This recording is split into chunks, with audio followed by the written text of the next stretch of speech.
Hou op om jouself onnodig te oordeel, oor jou gedagtes, oor wat jy dink of selfs oor jou foute. Onthou, jy word nie gedefinieer deur jou swakste oomblik nie. Jy word gedefinieer deur die voltooide werk van Jesus aan die kruis.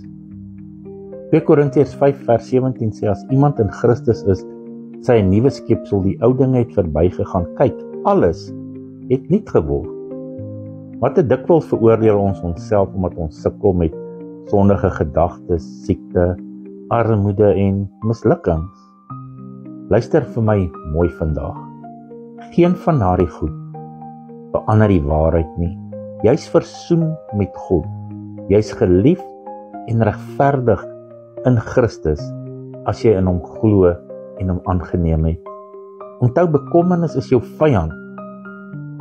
Vra vir jouself of bekommernis jou al ooit gehelp het. Die antwoord is nee. Het dit jou al laat beter voel? Nee. Het dit jou nader aan God gebring? Nee. Presies die teenoorgestelde. Bekommernis steel jou vrede, beroof jou van vreugde en laat jou ver van God af voel. Maar Jesus sê, wie van julle kan deur bekommernis 1 el by sy lengte voeg? Hier is die waarheid nou. Jy het die sin van Christus, in ander woorde die vermoë om soos Jesus te kan dink.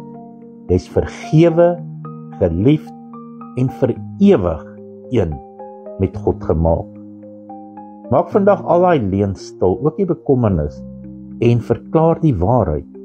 Sê vir jouself, ek is 'n nuwe skepsel in Christus.